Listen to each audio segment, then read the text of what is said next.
Welcome, a warm welcome to the audience. I know we are just right after lunch, maybe partly competing, but I can tell you who is not in the room is going to miss a really exciting session about powering tomorrow.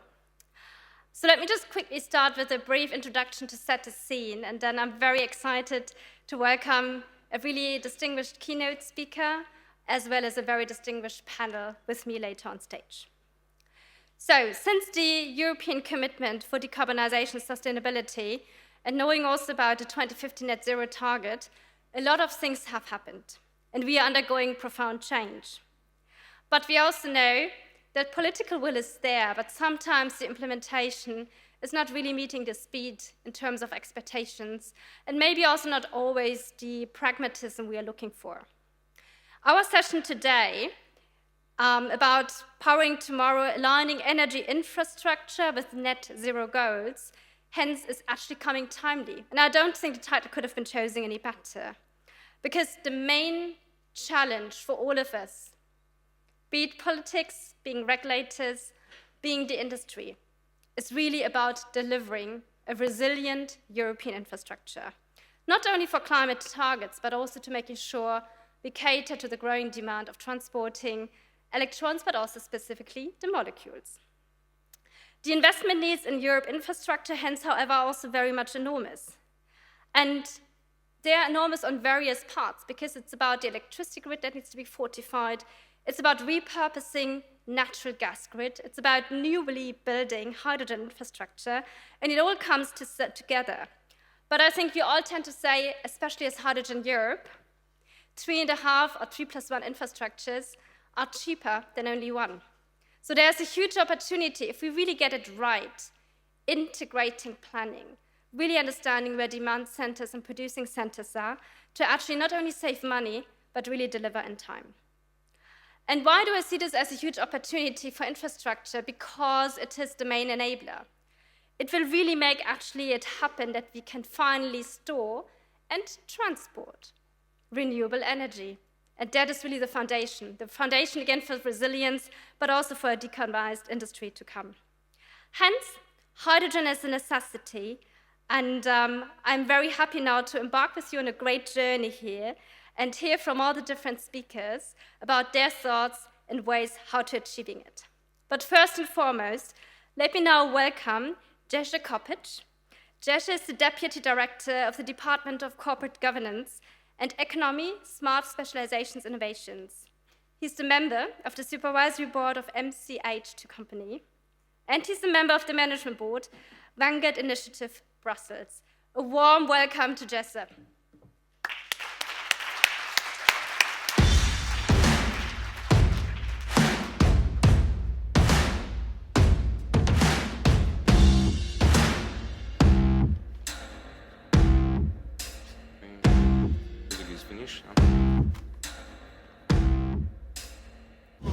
Okay, so thank you very much. Thank you very much for the invitation to participate in such distinguished panel. Especially, this is a kind of appreciation for the Malopolska region from Poland, country from Central Europe. So let me convey some remarks, some understanding from our point of view. So once again, it's a great honor for me to welcome you to this panel. We gather here at the moment of transformation, a time when Europe faces a challenge and opportunity to redefine its energy future. In European Union, we have a very ambitious goals. Yes, but however, these goals cannot be achieved without the active participation of the industry sector. The problem of the industry high dependence on fossil fuels became particularly apparent in 2021-2024 during the energy crisis caused, among other things, by Russia's aggression against Ukraine. Spikes in fuel and electricity prices forced the European Union to look for a systematic solution to protect domestic industry. Although the direction for the decarbonization of the electricity, heating and transport sector have been relatively well defined in the European Union legislation, so far there has been no equally clear vision for industry.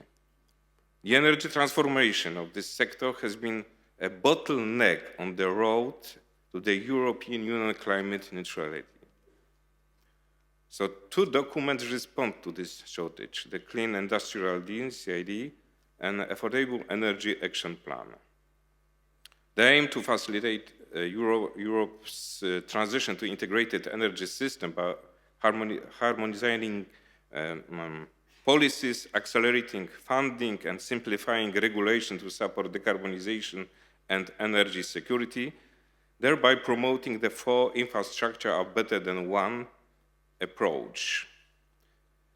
It emphasizes creating synergy between different energy carriers and infrastructure types. However, significant challenges remain, including the need of substantial investments, the complexity of integrating diverse energy infrastructures, the necessity of upskilling the workforce to manage these new systems, and the ongoing effort to ensure market trust for the necessary clean energy technologies and projects. So now I will address the first of the issues raised in this panel. What is the impact of the Clean Industrial Deal and the Affordable Energy Action Plan on Europe's capacity to achieve the four infrastructure better than one approach? I will start with the synergy integration by focusing on the predictable regulatory environment and facilitating access to funding. The CID and Action Plan create the conditions necessary to move beyond silhouette energy system towards fully integrated grids and infrastructure networks. Another important aspect is the clean electrons and molecules. The plans support investment in providing both electricity and other energy carriers, like hydrogen, clean molecules, which directly enables the creation of links and synergies between different energy systems. An important role is played here by hydrogen, which offers unique opportunities. Its role in complementing renewable electricity, supporting industrial process, heating and transport is undeniable. By deployment, must consider regional specific. In Malopolska region in Poland, in the region that I represent, we are exploring hydrogen and in district heating, industrial cogeneration, and renewable integration. This solution will reduce energy cost, increase flexibility, and improve resilience. Another issue is decarbonization growth. The overreaching goal of the CID is to make decarbonization a catalyst for industrial growth, which requires a more integrated approach to energy infrastructure to support new clean technologies and process efficiently. Rising energy costs resulting from the European Union limited access to its own raw material are making the industry increasingly dependent on the price of imported fossil fuels. Meanwhile, the Union global competitors, especially those with their own oil and gas resources, are gaining cost advantages and strengthening their position in the further markets. Decoupling from fossil fuel imports is the key to solving this problem. The transition towards zero carbon energy sources that determine the to be or not to be of European industry. The Union needs more flexibility in its approach to decarbonization.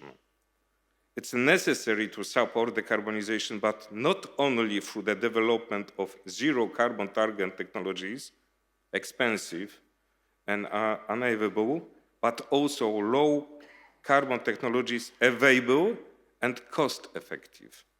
The second of the issue raised in this panel was identifying challenges that lie ahead to achieve the four infrastructure are better than one approach.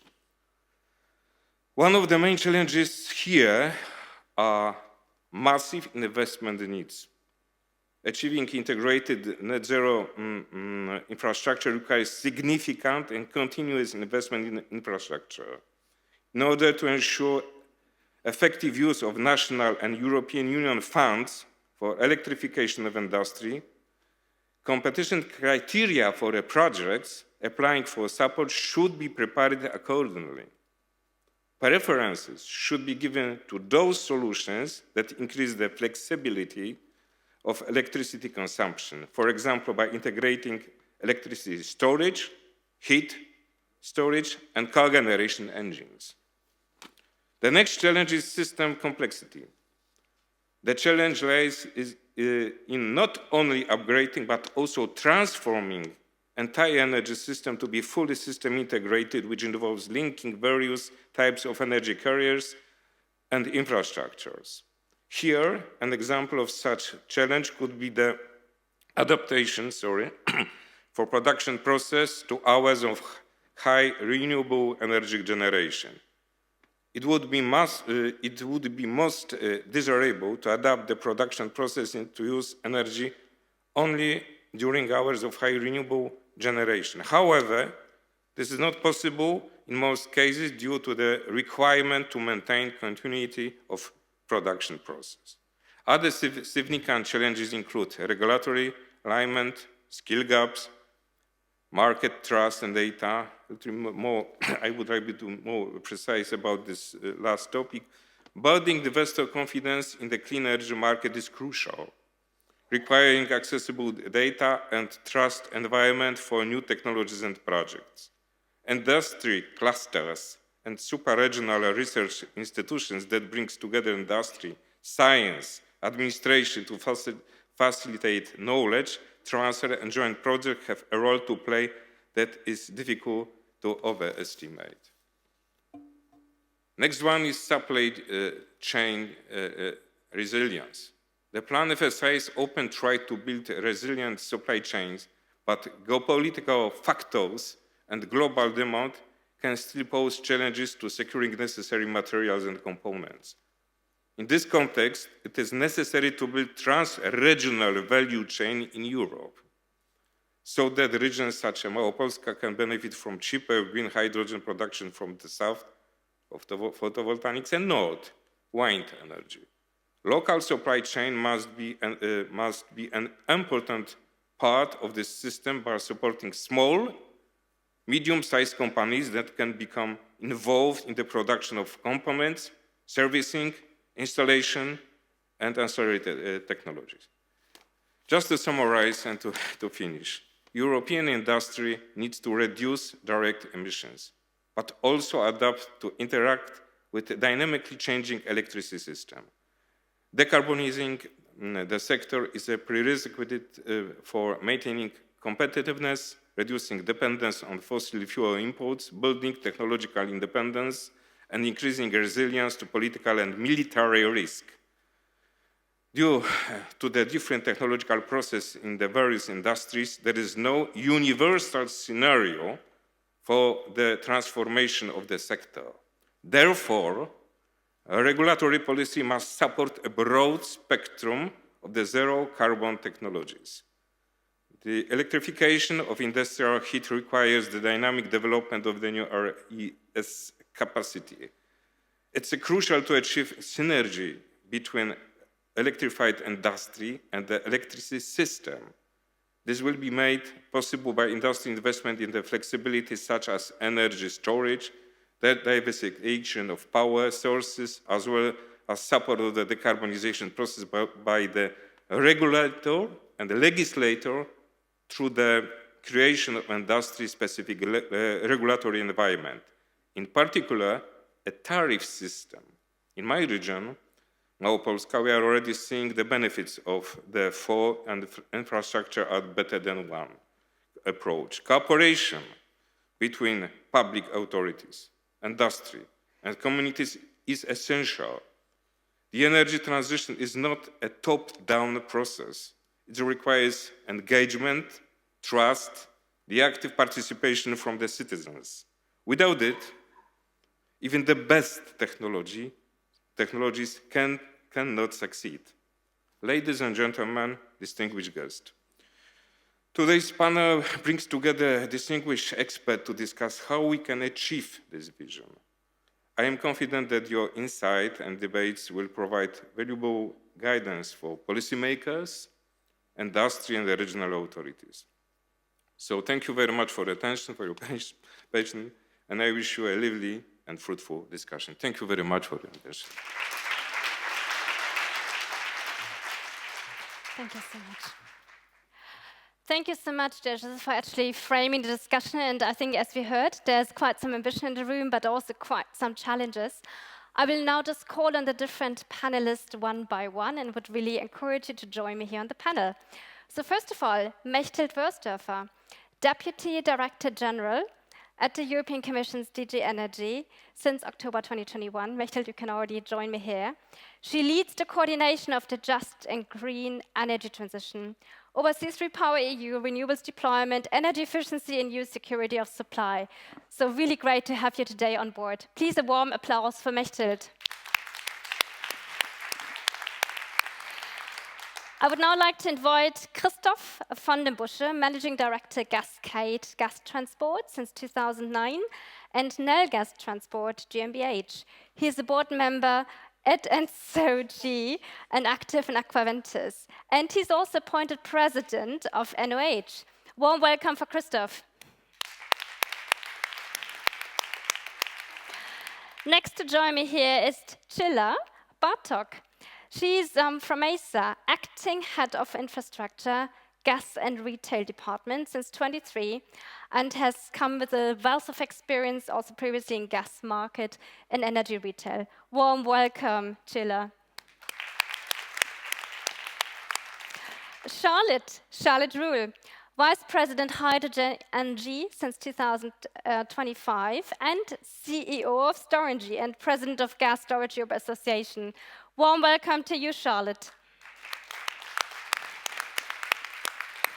And the last panel member to join me here is Pierre Duvizier, Deputy CEO of Natron, previously GRT Gas since 2018, Chair of Natron Deutschland Supervisory Board. Welcome.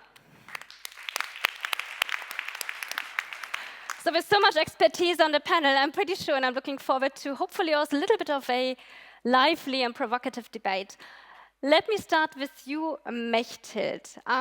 There has been a lot of talk about fortifying electricity grids. Simple question. What is it that we can expect from the Commission if it comes to hydrogen grids? So first of all, thank you for inviting me here. We are preparing right now what we call a grids package. So it's not called electricity grids package or hydrogen grids package or gas grids package. It's a grids package. And what we are preparing for is a legal text where we revise our trans-European network for energy and a communication and maybe a few supporting documents. So as our framework right now includes electricity and hydrogen and smart grids and CO2 infrastructure, I don't think we will change this approach. So electricity and hydrogen will remain the priority also in the future. That sounds very promising, so we are all awaiting that package to come. Pierre, if I can just call on you, because I think the one thing is about having the real gas or grid package, the framework in place. The other one is, however, also about what is really happening in reality. Can you tell us about HDMED and about the role this will play? Because if we have a grid framework, which might be opening for a backbone, how does it then really link together? Yes, and of course. So H2Med is a corridor that will connect the hydrogen backbones of 4 different countries, Portugal, Spain, France, and Germany. This corridor will be the link between the area in Europe where we'll have the most promising area in Europe for the production of green area, I mean the peninsula, the Iberic Peninsula, and a big area where there'll be consumption, Germany. And of course, in between, it will connect France, where production and consumption of hydrogen is expected to grow. This corridor will be made of around 6,000 kilometers of pipeline. Around 1/3 will be repurposed pipeline from natural gas, and it will include iconic projects like CELSA between Portugal and Spain, and Barmar between Spain and France. And it will transport around 2 million tons of hydrogen, which is around 10% of the consumption in Europe expected in the next decade. So Barma, it's a pipeline project, but I would say that it's much more than a pipeline project. It's really a catalyst to have to building a truly integrated European hydrogen market. And this project is a clear contribution to many of EU's main priorities. First of all, it will strengthen our security of supply and the resilience of our energy system, because it relies on domestic production of hydrogen in Europe. And also, and I guess, Charlotte, you will talk about that, it will be linked to storage facilities, which is really significant for such a project. Then it will support affordable energy for our industries and also support decarbonization, as the energy produced in the Iberian Peninsula will be fully renewable hydrogen. And third, it will enhance the integration of the European market, because it will create a link between several countries. Maybe just a few words on the actors of this project. There are 5 promoters in this corridor: Rennes, Enagaz, Natran, Terega, and OGE. I have the honor to represent this consortium today. And I'm also say that it's great to be part of a European team. For the golf players, we saw this weekend that European teams can really overcome great challenges and move some mountains.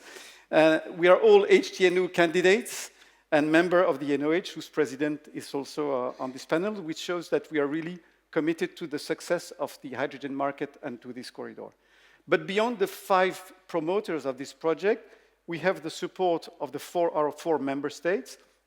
We also have the support of the Commission, but of course, Mestil, you'll be much more legitimate than I am to comment on this issue. But what we can say is, in the Ursula recent address, our corridor, the H2Med corridor or Southwest corridor, has been highlighted as one of the key energy highways to develop. And also, a last word, we also have the support of our future clients. Last year, we launched a call for interest, and it was a real success. We had 168 companies answering our call for interest, more than 500 projects, so all who want to be connected one day or another to our infrastructure. And so we decided to go further, and we gathered around 50 stakeholders in an alliance. The objective of this alliance is to work together on how to create the market or the environment that will enable the stakeholders to engage and to commit in commercial agreements. We had a meeting in Berlin last week. It was a real success. And of course, we invite more stakeholders to join this alliance. Brilliant, Pierre. Thank you very much. I mean, it sounds as if there's a lot of activity, but also cross-stakeholder management. I mean, you kind of addressed a couple of people here on the panel. Just wondering, Mehmet, is there any immediate response you want to give?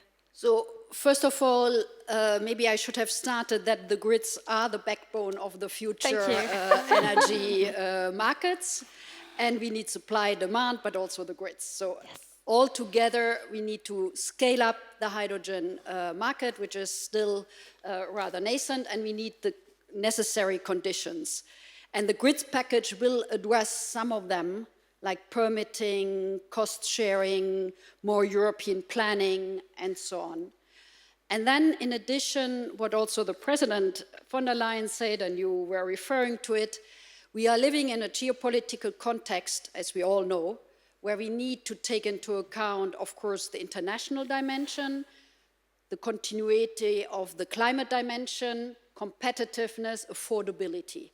And in all that, I think energy is a big player, and we also need more what we call homegrown energy, so we are less dependent from third countries. It doesn't mean that we still need some imports, also in the future.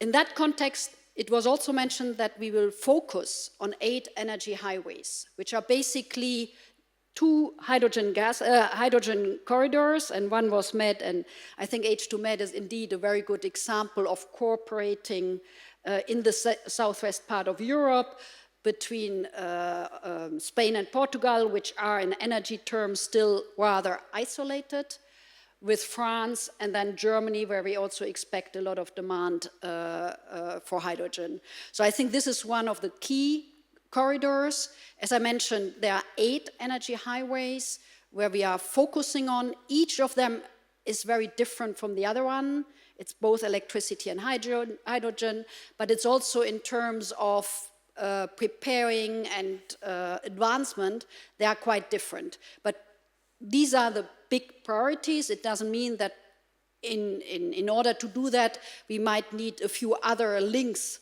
within Europe, because, as I mentioned, one of our key objective is affordability of energy. So we need to think more in systems, how to have more common grids or common thinking, common programming, more European views on where the main demand centers are, and all that, part of it we will address in the grids package. Thanks. That sounds very promising, and I really especially like the topic about enabling to connect supply and demand and also cross-European collaboration. I mean, the one thing is about transport, and you mentioned it, Mechthild, there is also an angle about, I would call it energy system impact. Charlotte, what is your view? How does actually storage play a role here? Thank you, Sopna. Very happy to be here with you today. When it comes to storage, we tend to speaking about underground hydrogen storage, about long-term storage. And why do I say long-term instead of long duration? Bear with me.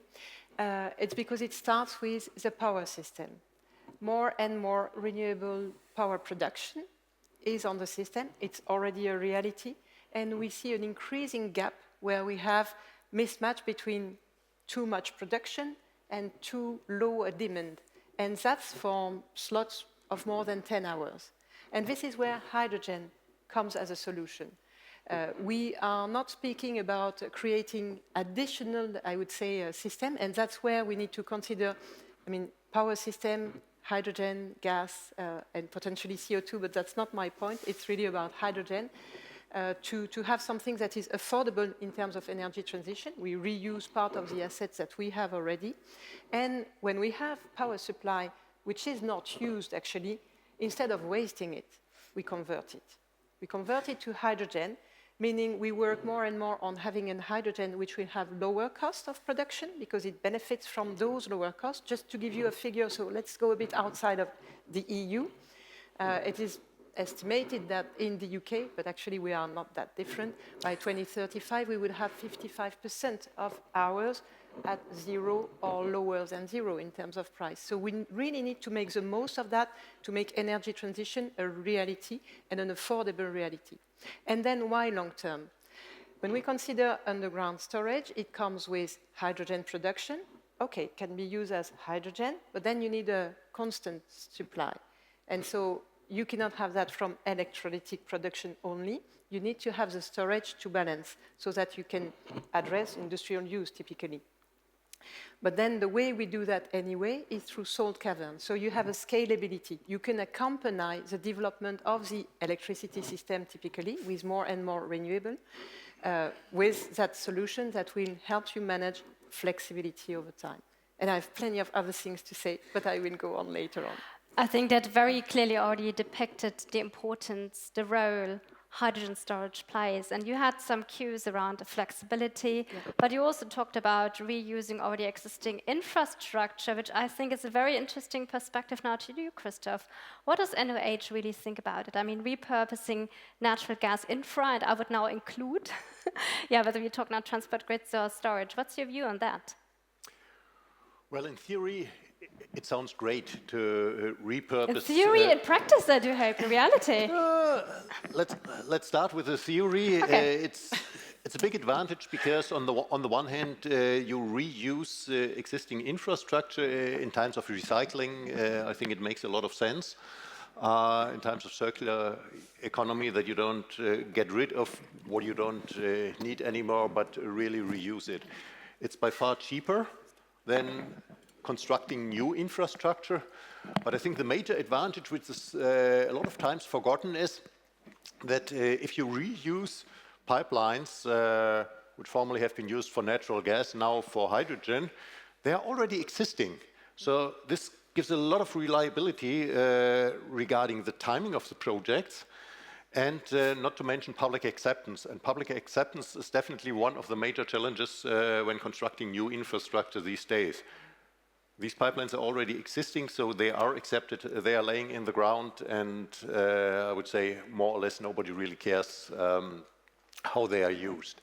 And now let's come to the practice. It's not only a good idea in theory, as well in practice it works. And it's not only the nice theory, but putting it in practice, it works. I wanted to bring you a picture that it works, but I was told that in this panel you're supposed not to have pictures, so picture says more than 1,000 words. I tried with the words, maybe not 1,000, but to give you an overview, in Europe we started with repurposing at the beginning of this year, and by the end of year we'll have more than 400, maybe close to 500 kilometers of repurposed pipelines. In Germany we'll have 450 kilometers repurposed pipelines. Work is going on, and so we really have proven that you can put it in practice. Small fun fact, isn't it great that a large share of these pipelines are exactly the pipelines where only very few years ago we have been transporting large amounts of Russian gas through, and now we can use it for renewable pipelines, for renewable hydrogen. I think that's quite a great success. Only was made possible because at ENNO we developed as a European team a process and a concept how to repurpose pipelines, because you can't simply say, okay, I like this one and now let's use it for hydrogen. You need a process where you make sure that they are the pipelines are technically feasible for hydrogen on the one hand, but for example as well, they should not be required for the securities of supply, for the resilience of our existing energy grid, because it's not only that we start something new with hydrogen, we as well have to keep upright our current energy supply, so it takes quite a long process of smart planning and involving the different stakeholders. But as mentioned before, it does not only work in theory, it as well already worked in practice. So I think it's quite a good idea. Which I think is very, very good news, Christoph. And I think you've been also linking elements around affordability, so using existing infrastructure, paying into resilience, because it also opens optionality to sourcing renewable hydrogen from potentially other countries or sources than we did in the past. But you also mentioned something about how do we come about what type of infrastructure, where do we prioritize? And I just remember, Gilla, last year, I think it was that there was a hydrogen market report published that, at least maybe I got a wrong perception, but I thought it was really trying to prioritize and focus so-called valleys and clusters. And now more recently, I think you mentioned over the summer that it's really essential about establishing a European-wide hydrogen backbone. So first you talked about in the report clusters, now it's really about a European backbone, more geographically, I would say, broad. So what is it really about? Maybe you can just help us understand the journey you're on. Sure, it's my pleasure. So what we were talking about an integrated approach. And then there we still kept the idea that it's important that we develop the market. So the infrastructure development should go hand in hand with market development. Now, of course, you have a couple of challenges that you need to handle. On one hand, I think it's very important to have coordination, as JERZY was mentioning. Coordination may require that there are some sort of financial arrangement between the member states, how this can go ahead if we go cross-border. So we put a lot of emphasis in our recommendation that was about intertemporal cost allocation, about the coordination between the countries, not only the market development aspects. And then we wanted we are also, as I hear from the market, that we are in a discovery in order to sort of have deeper discussions about these networks and then how we can connect cross-border.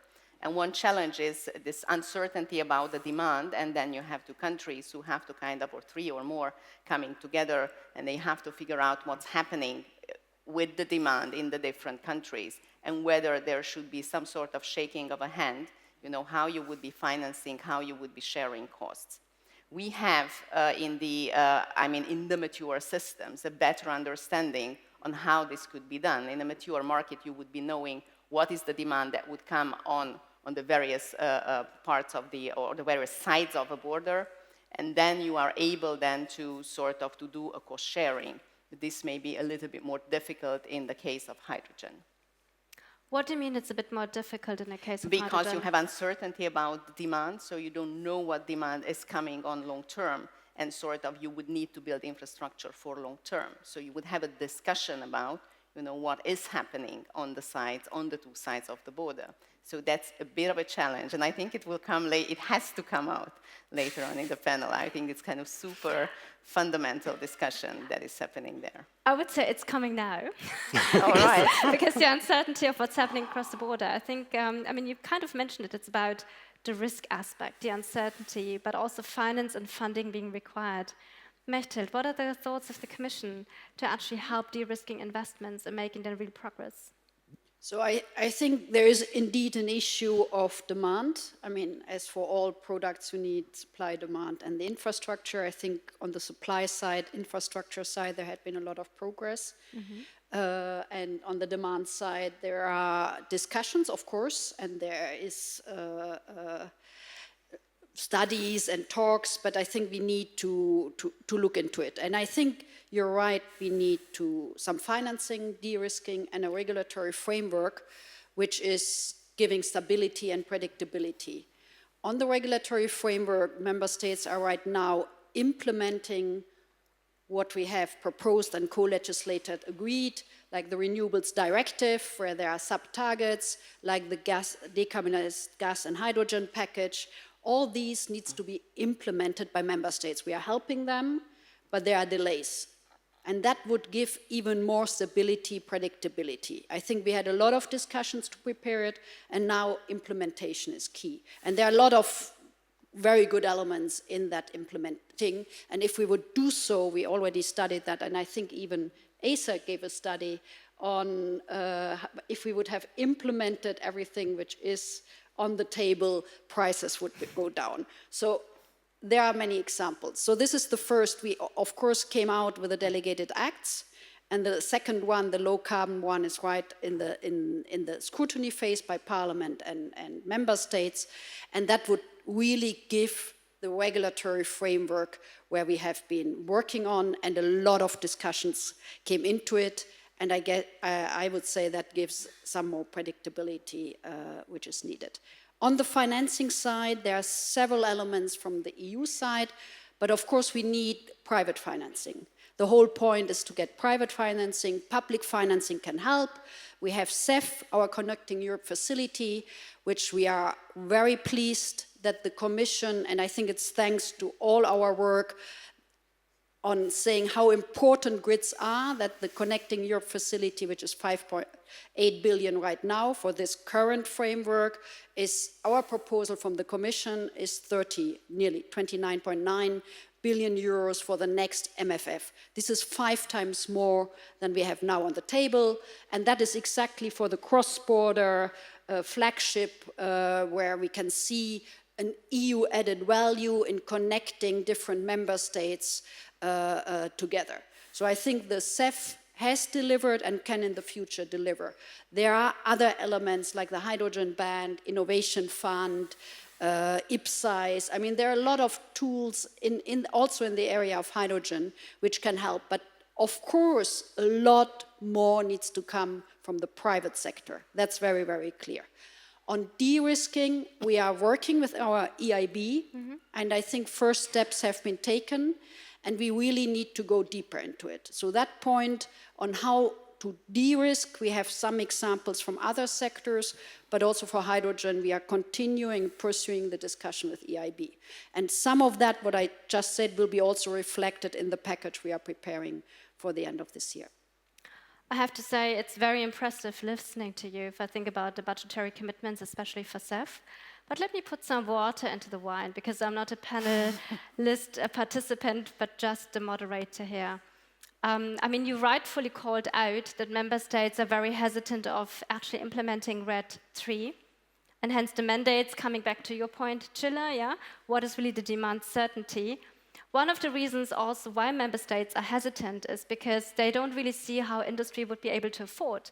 And why is industry not able to afford? Because we have delegated acts that actually still artificially increase the cost. I give you a few moments, Mechtel, because I would love to have your view on that one, how we can jointly actually work on this, because I think what we all need is to have the infrastructure being filled with molecules. Pierre, just to kind of hear a little bit of voice also at your end again. What do you think about the current mechanisms which are available? I mean, how useful are they really to progress the hydrogen networks? What could we jointly do differently, or what is really good enough? Well, first of all, I would add my voice to the positive message of Mechtil regarding the CEF funds. And it's true they are very important for our project.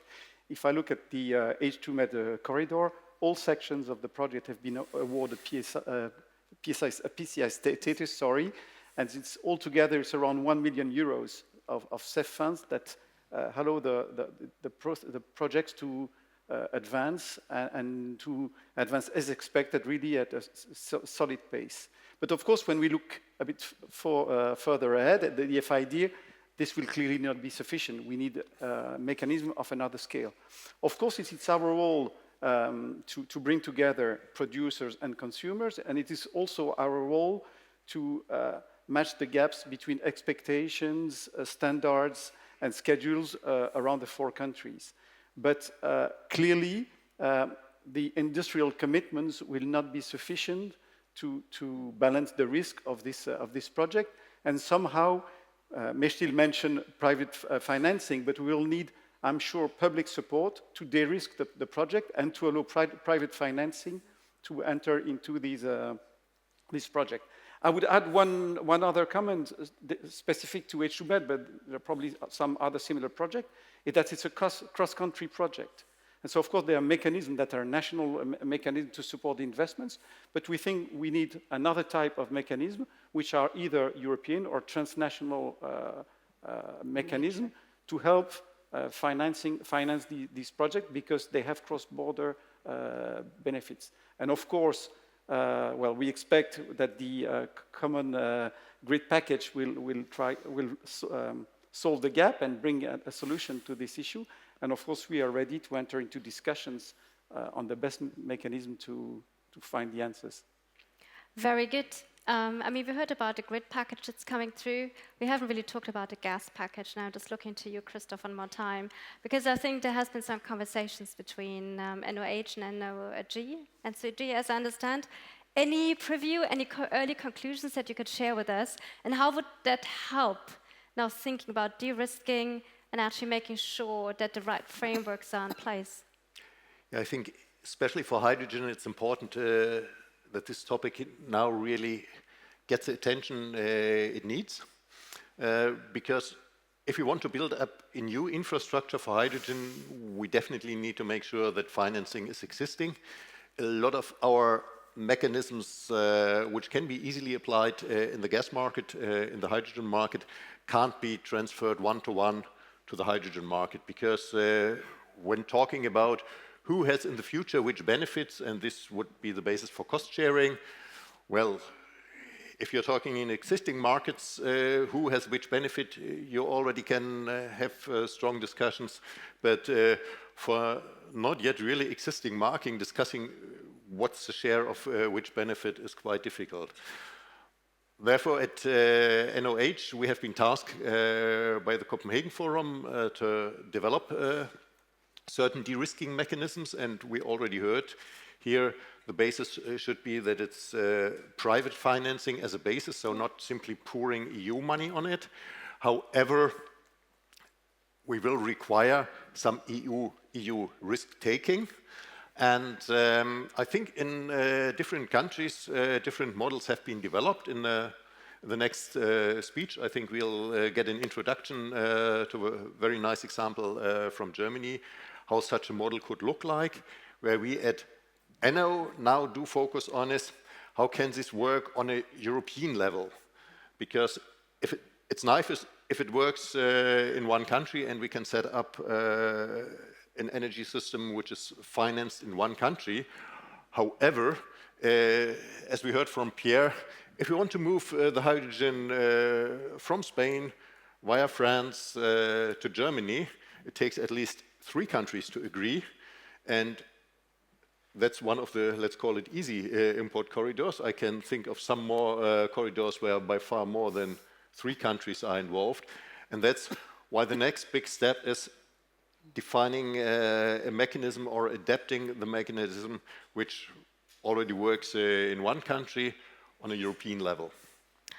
On the European level, Gilla, from ACER perspective, I do believe that you have been working on a development of intertemporal cost allocation mechanism. Maybe a thing that we'll hear again, indeed, a bit more in depth again, but any ideas, concrete national examples that you want to point out to us? So we were working on a recommendation on intertemporal cost allocation, and of course we were looking into the national sort of examples that we have today around the table. We don't have that many. We have one which exists in Germany and another one in Denmark, and then there is a third country who is considering intertemporal cost allocation, which is the Netherlands. But at that point in time when we were preparing this recommendation, that was not yet considered. What we were looking there, I mean, it's a task that we have under the regulation, or we have to kind of produce this intertemporal cost allocation mechanism, recommendations over these mechanisms, eventually to bring somehow together the practices that are out there. But with very few examples, of course, we kind of departed from a generic approach. And so what we noticed that there are a couple of elements, difficult debates that I was mentioning, some relating eventually to the delays that we are seeing in terms of legislation. So we have to implement TRED, that's a bit delayed. And then, of course, that has some impacts in terms of seeing the demand is coming over. And then we have also been seeing sort of challenges on the demand side. And then we were working practically for this recommendation about a little bit what is the context today. So we have a couple of uncertainties and delays that we have to factor in. And then one important element was demand. And then the other element was the implementation aspect that is a bit behind. So with those in combination, we have seen that you have important challenges eventually on the infrastructure side to manage the volume risks that are out there, simply because the elements from the demand and supply are not coming together, and also the implementation is not forced in the sense that you can bring these elements together. So our high-level appreciation on that one was that we were putting forward the importance on coordination when it comes to the regulators. We wanted that they coordinate much better when it comes to these mechanisms and when it comes to the corridors. And the other element that we were requiring from the transmission system operators, that the assumptions are a lot more demand-driven, because then, and realistic, in the sense that we can do today realism, and so that is also factored in. And then what we also wanted, since these are long-term projects, that eventually the time is when you have to kind of do adjustments for these mechanisms, eventually you take into consideration how you would do the process when you do reviews. You should be communicating those early on today, how those would look like. That sounds like a lot of work that's actually ongoing, Chilla, but I think I really like also the element about that you're looking at those markets and countries which have, from a de-risking financing perspective, already a model in place, so that we can steal this pride across Europe and make this then also happen pan-European. But that is transport. Charlotte, I mean, what about storage? Do you feel you are sufficiently equipped as a player in the market to have this de-risking mechanisms in place as well? I think there is still some work to do, obviously. And yeah, I don't know. They don't want me to speak anymore. It works now. And so indeed, there are many values to hydrogen storage in the system. I explained a little bit earlier. I would like to insist also on the fact that it helps compliance with the quotas set by the delegated acts. It helps, it can support member states to transport RED III. But then I would concur with Pierre, actually. We may have private funding. We are ready to commit, but it cannot be the only way of funding. We are speaking about critical infrastructure. We are speaking about sovereignty in a way. So definitely there is some need to recognize the values that come with hydrogen storage. probably in terms of sovereignty, but even going just a step before, in terms of kickstarting the hydrogen system, ecosystem, also pushing renewable further. And in that respect, ENGIE and Storengy, we are also committed to reduce this gap or to bridge this gap. So we are working currently with Artelis on advanced modeling to clarify what are the needs. We want to be able to match the needs in an adequate way. Our point is not to say we need plenty of funding. Obviously, it's always nice to have, but the point is really to have something that is fit for purpose and optimized for the energy system. So that would be really the idea. So yes, it is a bit missing. We have some pilot projects. We are going further, but to take a real FID on a project that would be at scale, we need more. Okay, so there is still seems to be like a small gap. Before closing the round, though, I would love to give the final word to Mechtel one more time, just maybe to kind of give your commissioner's view again about what we talked today and what you think the priorities should be now going forward. I mean, the priorities, what we heard from the President and our Commissioner for this year is definitely the preparation and the adoption of the grids package. As I said, it's a package, so a legal revision of the Trans-European network, but also a communication, the second list of PCI, PMIs. So it's really, and it shows really how important it is. How important is the missing links, and our role from the Commission is, of course, to look at cross-border. There's much more which needs to be done also at national and regional level, and we want that all that is going hand in hand, so the European, national, and the legal level, the regional level, and we can only help, and CEF is there, and hopefully will also then be maintained as an important funding opportunity for cross-border mainly. So, I mean, as I said, that's how we see our role. There's an EU added value. Everyone can gain, and I'm always happy to see several member states going together because it's not always easy. We can help, we can facilitate as much as we do, and I think here in that context, as we speak about grids, grids can play the role. In addition to that, next year we have a security of supply package, which is complementary because we are also facing all grids, cyber threats, we are resilience stress, and so on. So that will be complementing, and the idea is that we put electricity and gas both together in one package. That, what I said in the beginning, the more we can do jointly and look at a system approach, also for hydrogen, I think it's very worth.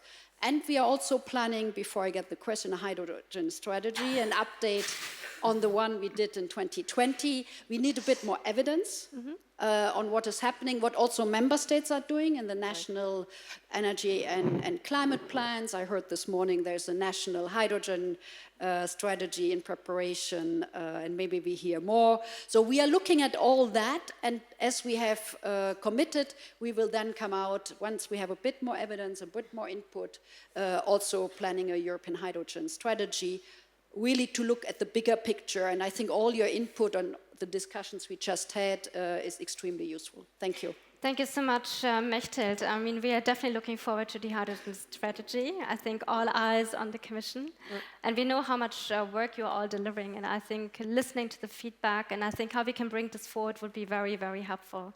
If I can just ask the panelists to stay with us for a minute, because what Charlotte and I just very quickly wanted to do in the context of grid, there's like a 10-point action plan, which might also, I would say, be potentially a good feedback or input, where we just wanted to briefly run through. So if I can just kick it off, Charlotte. One of the 10 action points we see from a grid perspective is to enable and facilitate repurposing of natural gas infrastructure. What a surprise for hydrogen. Definitely. Another one that we saw is to develop a pan-European hydrogen network. Which is all about collaboration. Thirdly, we want to ensure intersectoral infrastructure planning. So that really brings together, again, the aspects we discussed also previously on electricity and hydrogen and natural gas. And we also call for a ground planning in realistic demand scenarios. Flexibility. Flexibility is key, not only in the power sector, but especially if it comes to the energy system. That's the next principle. And then red tape. We want to streamline permitting and administrative procedures, not new, but still something to work on.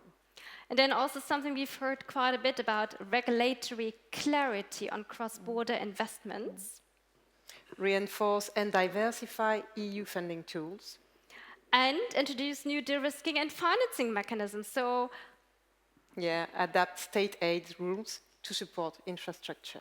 This might sound a bit generic, but I think generally speaking, we are all looking towards policymakers to help us now make those generic principles come into reality and really operationalize us. So for today, I do really genuinely thank all of you who have contributed, and I do hope you continue staying with us today. Thank you very much. Thank you.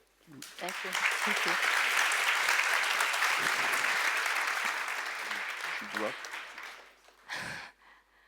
Family photo. Okay, then let's do quickly a family photo. Okay. Maybe. Christoph is always the tallest in the round. Okay.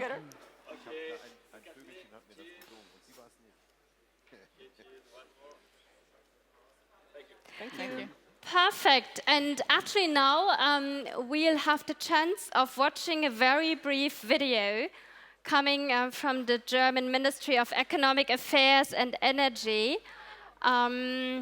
So if I can just ask the team to put the video on it, so we have a bit of a framing, and everyone else, please to take their seats one more time. The session is not yet over.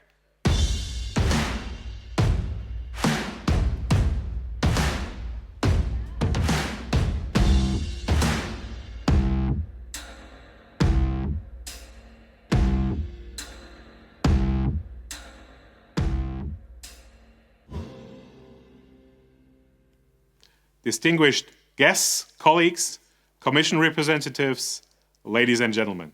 It's a great honor to address you today on the occasion of the European Hydrogen Week 2025, hosted by Hydrogen Europe. Let me begin by thanking the organizers and, in particular, Yorgo Chatzimarkakis for bringing this community together again. Germany's monitoring report emphasizes realism over idealism. It calls on us to think in systems rather than in silos. The planning of power, hydrogen, grids, and storage have to be thought together. By doing so, we can lower overall system costs, reduce curtailment, strengthen security of supply, and provide our industries with credible signals to invest. This is not a retreat from renewables. It is to make the energy transition doable. Hydrogen is one important pillar to that mission. It connects sectors, absorbs surplus wind and solar, enables long-duration storage, and decarbonizes processes that electricity alone cannot, such as high-temperature industry, steel, certain chemicals, and segments of heavy long-range transport.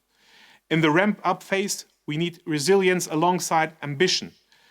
Climate-compatible hydrogen, green, blue, and turquoise within robust emission limits can accelerate scale-up, reduce risk, and build the market while we continue to expand renewable electricity.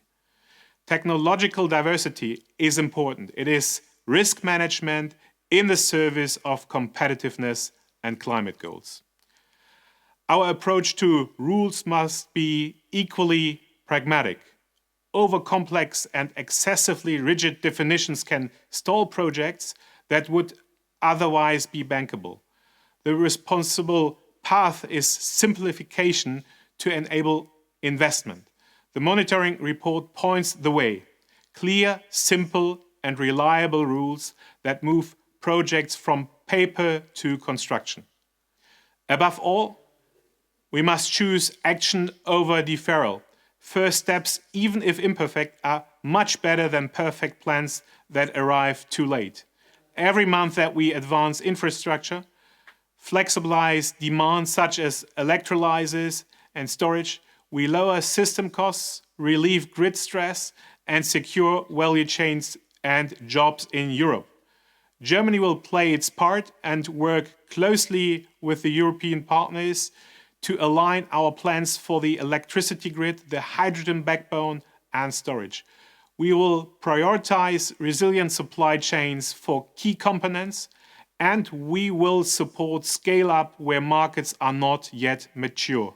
I also welcome that Mr. Klutik and Mrs. Baron, responsible for the hydrogen infrastructure and industrial policy in our ministry, will be joining the hydrogen conference here in person this week. And that shows our commitment to the goal we have to get the hydrogen ramp up done. Let us move from aspiration to implementation, connecting renewables and carbon capture and storage to molecules. Let us connect molecules to industry. And when we are heading in this direction, new future-oriented jobs can be created. By taking these first steps now, we can strengthen competitiveness, enhance Europe's strategic autonomy, and meet our climate goals. Thank you very much for your attention, and many thanks again for the organizers for convening the European Hydrogen Week 2025. I wish you all the best.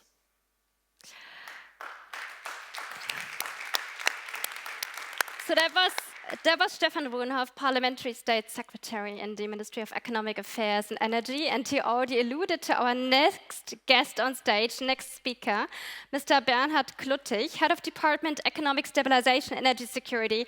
It's our honor to have you here and hear from the horse's mouth of what to expect around infrastructure. Thank you very much.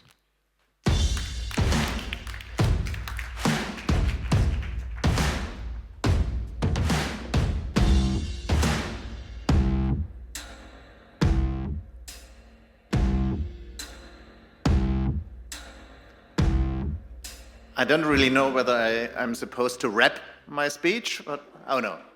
Okay. I mean, I'm flexible. Quite a surprise to see Stefan Ruhnhoff, my Parliamentary State Secretary, and it's not so much to add to what he said. I mean, the bottom line is actions speak louder than words. We must come into doing, into specific projects. But please allow me to share a few thoughts with you. I'm really happy and honored to speak to you today about financing options of cross-border hydrogen networks in Europe. The creation of a European hydrogen backbone is essential for the energy security and competitiveness of the EU. This was also underlined by President Ursula von der Leyen in her speech on the State of the Union. Germany welcomes the EU Commission wants to take an even more active role here. The initiative requires collaboration of EU member states and the EU Commission, as well as the use of existing instruments, but also innovative approaches. These are also the main points I would like to address in the following minutes. First, the progress and challenges at EU level. Second, the approach to financing H2 infrastructure that we have chosen in Germany. And third, an outlook on remaining challenges. So, where do we stand in Europe today? While there is no doubt that progress has been made, we still see major challenges on EU level. We are currently in the second round of selecting projects of common and mutual interest that include hydrogen networks and electrolyzers. Germany welcomes the dynamic this process has triggered, both in the cross-border planning of hydrogen projects that could form the basis for the European hydrogen backbone, as well as in the political dialogue among member states and Commission on how to regulate, finance, harmonize and implement this network. The existing PCI-PMI list includes hydrogen network projects with a capex volume of approximately 56 billion euros, which might be slightly adjusted early next year when the ongoing selection round concludes. This is progress that makes me optimistic. However, due to the early phase of market development, low network utilization is expected during the ramp-up. This leads to persisting hydrogen price risks and demand uncertainties. In addition, differing degrees of implementation of key regulatory dossiers, like the EU gas package, in member states result in substantively higher risk profiles and hinder investments. These are some of the more severe challenges we are facing. The European Hydrogen Week enables the exchange of best practices. I'm confident to say that in Germany, one of these best practice measures is the so-called amortization account to mitigate the risk profile. It is a mechanism of intertemporal cost allocation which includes a capped ramp-up tariff, enabling early market actors to access the network. The tariff level will be revised on a 3-year basis by our regulator. By stretching the network costs over a long ramp-up phase, future network users contribute to their recovery. The resulting deficit on the part of the network operators must be publicly de-risked to safeguard commercial financing. Network operators book their losses in the amortization account. Their negative cash flows are covered via a low-interest public loan by our promotional bank KfW, which must be repaid by 2055.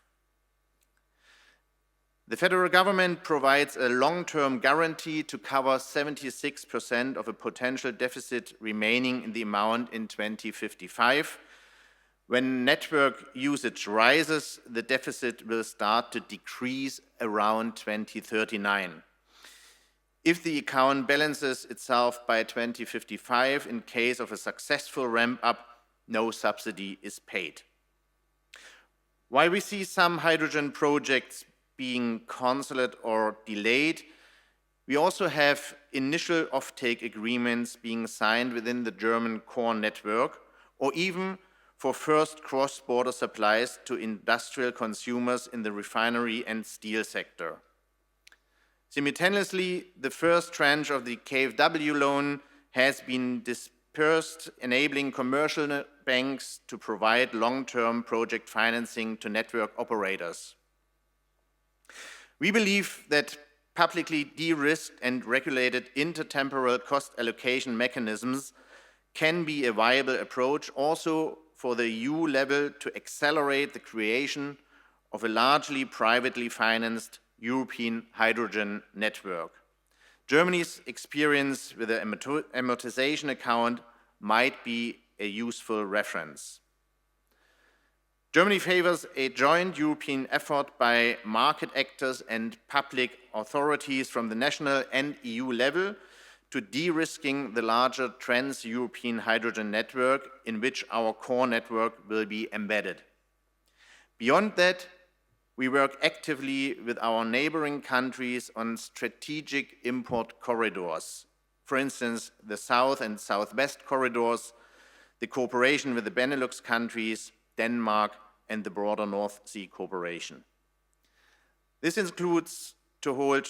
continues to hold true considering the recently concluded monitoring of the energy transition.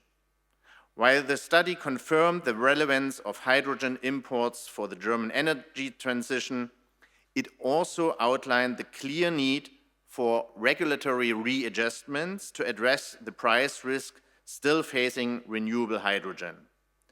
This will be one of the challenges we are facing in the near future. There's no doubt that there are other challenges, but together with the upcoming EU grids package, the European Energy Highways Initiative, and other dossiers, there is a momentum to significantly scale up investments in our energy infrastructure. To address these challenges, we see the following priorities. First, We support an upgraded EU framework for cross-sectoral grid planning of electricity, hydrogen, and where relevant, CCS infrastructure based on TYNDP. Systemic cross-sectoral planning of cross-border energy infrastructure needs to be done in a manner that optimizes overall efficiency on EU level and competitiveness of the entire EU. Second, the cost-benefit analysis applied to project assessment should account for the systemic significance of cross-border network connections. Project costs should be carefully considered not only against their hydrogen supply effects, but also against their effects on the energy system as a whole. Third, the toolbox for financing and de-risking cross-border networks should be expanded in scope and volume, allowing for the necessary investments in electricity, but also addressing the specific challenges of hydrogen ramp-up. An expanded CEF should be primarily used to provide grants during the high-risk development phase, as well as to the construction phase of certain highly relevant cross-border projects.